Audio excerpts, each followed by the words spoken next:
How much time do you spend every day working on your dream? In the last 90 days, how many books have you read? In the last year, what new skill or knowledge have you acquired?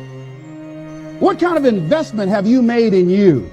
You don't want it badder than you want to party. You don't want it as much as you want to be cool. Most of you don't want success as much as you want to sleep. Some of you love sleep more than you love success. And I'm here to tell you today, if you're going to be successful, you gotta be willing to give up sleep. There is no shortcut. There is no hack. There's no sweatless solution. You're gonna have to work. There is always weakness to work on. Always. A lot of them. Why would we allow ourselves to make easy excuses? Why would you allow that? Are you going to make today count? Because that's all you can control. And that's all that matters. It doesn't matter where you start, guys. It doesn't matter what talents you're born with. It's about where you finish. And this race isn't over.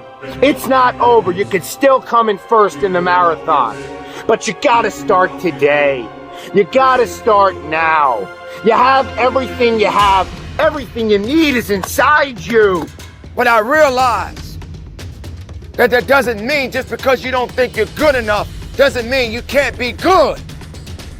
Doesn't mean you can't be great. Doesn't mean you can't carry on. But it's not going to always be like this. Your condition is not your conclusion. Nothing is impossible.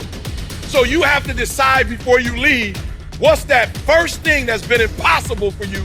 I want you to attack it and overcome it. Because if you run from the adversity that you're going through today, you'll forever be at that level in which you're going through for the rest of your life. One day you'll look back on your life and appreciate the struggle and have nothing but gratitude for everything that happened along the way.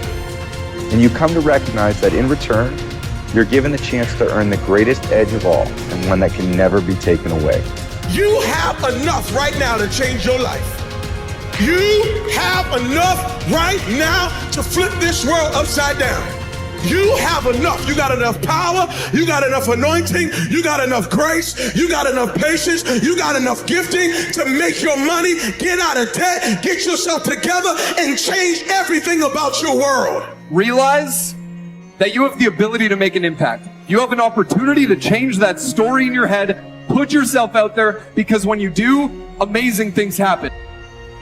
The essence of life is growth. The essence of life is growth, to do the best you can. And here's what's interesting. Humans are the only life form that will do less than they possibly can. Humans are the only life form that will settle for less. Every other life form except human beings strive to its maximum capacity. How tall will a tree grow? Approximately as tall as it possibly can. You never heard of a tree growing half as high as it could. No, trees don't grow half. Trees send their roots down as deep as possible, stretch their limbs up as high as possible, produce every leaf possible and every fruit possible. As a matter of fact, you never heard of a human physically growing half. We keep growing until we're done. Now that's a part of life we can't control. It's genetically coded. And that's probably why we keep growing till we're done. Because we can't control that part. It's the rest of our growing that we control. The growing of our minds, the expansion of our minds, that we can control. And that's what tends to get away from us. All life forms inherently strive to their max except human beings. Now, why wouldn't human beings strive to their maximum possibility? Here's why. Because we've been given the dignity of choice. It makes us different than alligators and trees and birds. The dignity of choice makes us different than all other life forms. And here's the choice: to become part of what we could be, enough to get by, or to become all that we can be. My best advice for you is to choose the all. Earn all you can, make all the friends you can, read as many books as you can, develop as many skills as you can, see as much as possible, do as much as possible, make as much fortune as possible, give as much of it away as possible. The max. There's no life like it. I'm telling you, once I got on track, I've never looked back. Pick up the challenge. Go for it. Take the best of the two easies. Take the route of it's easy to get ahead. It's easy to do all you can. It's easy to succeed. It's easy to have financial freedom. The more you do, the more you get. See, if you're playing it safe, you're not going to win. If you're playing it safe, like that old saying, you know, you were taught when you're a little girl, better to be safe than sorry. Well, that's a bunch of crap. It's not better to be safe than sorry. It's by trying things that you figure out how far you can go. You got to get outside the box. Like it's reported, Edison tried 3,000 ways before he built the incandescent light. He said he didn't fail 3,000 times. He said there was 3,000 different steps to building a light bulb. Well, there's different steps to get to where you're going. And I really do treat winning and losing exactly the same. I do not let it upset me. Do you think that's a big part of why you're so successful? Well, it's part of why I enjoy it. Yeah, I think it is, because I'll try anything. Like if I'm into an idea, the idea of losing never enters my mind. See, I have worked with giants. I had the good fortune of working with Sir Edmund Hillary. He was the first man to stand on top of the world. And I worked with him on 3 different occasions. And the only difference in Ed Hillary and Bob Proctor is in his side.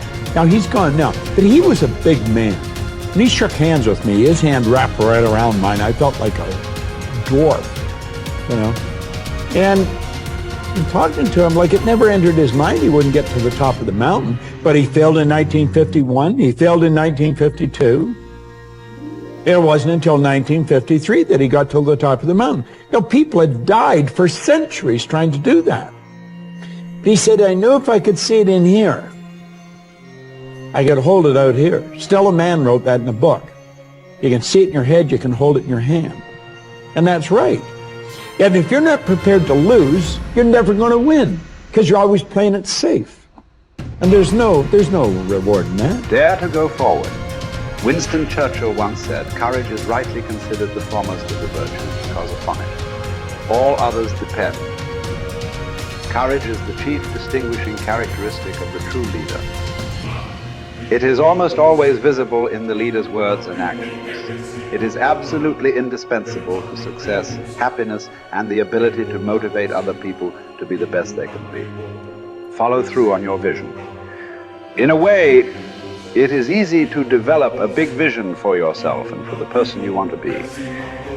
It is easy to commit yourself to living with complete integrity, but it requires incredible courage to follow through on your vision and on your commitments. You see, as soon as you set a high goal or standard for yourself, you will run into all kinds of difficulties and setbacks. Refuse to compromise. You will be surrounded by temptations to compromise your values and your vision. You will feel an almost irresistible urge to get along by going along. Your desire to earn the respect and cooperation of others can easily lead to the abandonment of your principles. And here is where courage comes in. Stick to your principles. Courage combined with integrity is the foundation of character.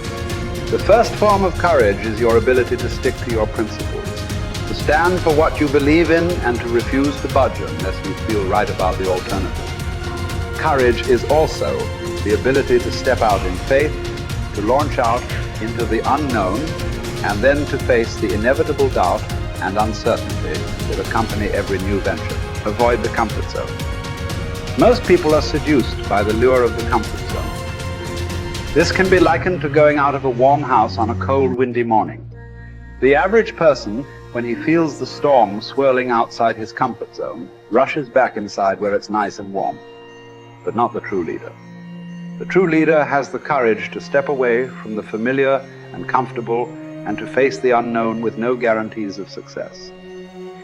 It is this ability to boldly go where no man has gone before that distinguishes you as a leader from the average person. This is the example that you must set if you are to rise above the average.